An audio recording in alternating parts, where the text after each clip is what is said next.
Hello, good morning बेटा।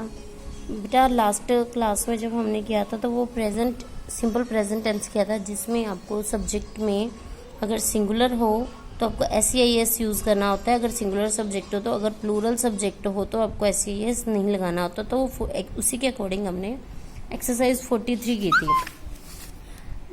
Yes, now we will do present continuous tense. In present continuous tense it is also called progressive tense. Progressive means, इसका meaning क्या है कि ये जो काम जो है अभी जस्ट चल रहा है, जैसे टीचर क्लास में पढ़ा रही है, ठीक है, बच्चे बाहर खेल रहे हैं, बारिश हो रही है, तो ये प्रेजेंट कंटिन्यूस टेंस है। कंटिन्यूस मीन्स ये काम अभी कंटिन्यू है, कंटिन्यू चल रहा हो जब हमारा। तो इसका रूल क्या होता है? Subject plus is am are plus verb की first form plus ING plus object. तो इज लगता है सिंगुलर के साथ, एम आई के साथ यूज़ करते हैं और आर प्लूरल के साथ। तो इसको हम SIP भी बोल सकते हैं कि सिंगुलर, आई एंड प्लूरल। तो इसको हम फर्दर डिफरेंट एग्जांपल लेते हैं और तीनों के एग्जांपल अलग अलग लेंगे। तो first is he is going to market. He, देखो यहाँ बेटा सिंगुलर सब्जेक्ट है, तो सिंगुलर के साथ हम क्या लगाएंगे? इज। ही यानी एक पर्सन की बात की गई है, किसी एक मैन की बात की गई है या बॉय की बात की गई है। तो he is going to market means इसके साथ हम कौन सी वर्ब, हेल्पिंग वर्ब यूज करेंगे? Is. Next one is I am going to market. Always I के साथ हम क्या यूज करते हैं? Helping verb I in present continuous tense. Next one is third, they are going to market. They अब यहाँ plural है, तो प्लूरल के साथ हम कौन सी हेल्पिंग वर्ब यूज करते हैं? आर। तो और यहाँ देखो ये वर्ब कौन सी है आपकी? यहाँ मेन वर्ब, प्रिंसिपल वर्ब, ये टॉपिक मैंने आपको क्लियर किया था। तो गो इज अ वर्ब और उसके साथ हम क्या यूज करते हैं? ING according to the rule. To market, they are going to market. Okay, तो इसी के अकॉर्डिंग अगर हम प्रेजेंट कंटिन्यूस के एक्सरसाइज पे आते हैं, एक्सरसाइज नंबर 44। तो शी डैश द ट्रुथ। आपको यहाँ ब्रैकेट में main verb, principal verb given है, तो अब हेल्पिंग वर्ब इसके साथ क्या यूज करनी है ये आपको यहाँ क्लियर करना है कि she dash the truth. She is a singular subject, तो सिंगुलर सब्जेक्ट के साथ मैंने आपको बताया कि हम क्या यूज करते हैं? सिंगुलर के साथ इज। तो शी के साथ हम क्या यूज करेंगे? इज। तो she is speaking the truth. और ये जो वर्ब आपको गिवन है उसके साथ हम क्या यूज करेंगे? ING।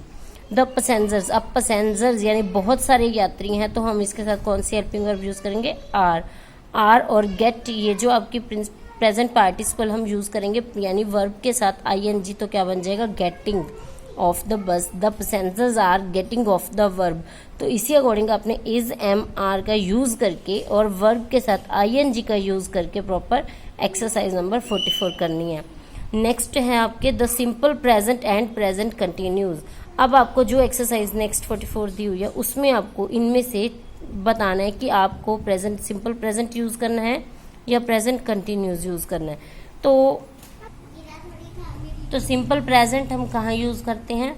जहाँ हमारा डेली हैबिचुअल एक्शन होता है। जैसे I get up early in the morning, मैं डेली मॉर्निंग में जल्दी उठता हूँ, तो ये मेरा हैबिचुअल एक्शन है कि मैं मॉर्निंग में जल्दी उठता हूँ। वी बाथ एवरी डे, हम प्रतिदिन नहाते हैं, तो ये हमारा डेली या हैबिचुअल एक्शन है कि हम हैबिट हैं इस चीज़ के, हैबिट में है कि हाँ हम ये काम डेली करते हैं।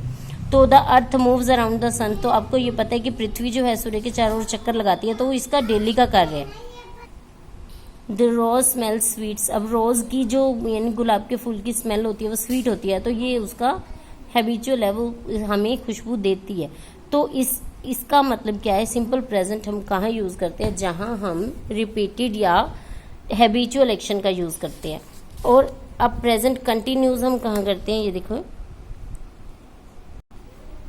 जहाँ आपके वर्ड्स सेंटेंस के पीछे everyday, generally, always, often, sometimes, usually, every week, once, twice, at present या एट द मोमेंट, ये सब आ जाए तो हम यहाँ इनमें क्या यूज़ करते हैं? Simple present tense. और यहाँ जहाँ now, at present, at the moment या एट दिस टाइम ये आ जाए तो हम क्या यूज़ करते हैं? Present continuous tense. तो इन वर्ड्स को आप ध्यान से देखना, every day, generally, always, often, usually, sometimes, every week, twice and once, ये आपके सिंपल प्रेजेंट टेंस को यूज़ करते हैं। और now, at present, at the moment, at this time, ये हम किस में यूज़ करते हैं? प्रेजेंट कंटिन्यूस टेंस में। तो according to this exercise number 44 I generally, अब जनरली यहाँ देखो, अब जनरली है ना, तो जनरली के साथ हम क्या यूज़ करेंगे, सिंपल प्रेजेंट टेंस। और सिंपल प्रेजेंट टेंस में मैंने आपको बताया अगर सब्जेक्ट प्लूरल हो तो आप SEIS यूज़ नहीं करते, सिंपल वर्ब की फर्स्ट फॉर्म यूज़ करते हैं। But today I am drinking tea, अब टुडे किस में यूज़ करते हैं, इसी में ही प्रेजेंट कंटिन्यूस टेंस में टुडे, यानी आज मैं कर रही हूँ, टुडे एट दिस टाइम। तो ये आपको एक बार तो ध्यान देने की ज़रूरत है, तभी आपको क्लियर होगा कि सिंपल प्रेजेंट कहाँ फिल करना है और प्रेजेंट कंटिन्यूस कहाँ यूज़ करना है। The sun dash in the east, अब हमें इनमें से कोई वर्ड नहीं दिया हुआ, बट ये क्लियर है कि जो सन है वो ईस्ट में से ही उगता है, तो ईस्ट में से निकलता है। तो ये क्लियर होने के बाद ये हमें ये पता चलता है कि ये यूनिवर्सल ट्रुथ है। तो यूनिवर्सल ट्रुथ में भी हम क्या यूज़ करते हैं, simple present tense. It is rising now, now के साथ हम क्या यूज़ करते हैं, प्रेजेंट कंटिन्यूस टेंस। तो according to this you have to do exercise number 44। इसका एक एग्जाम्पल और ले लेती हूँ क्लियर करने के लिए।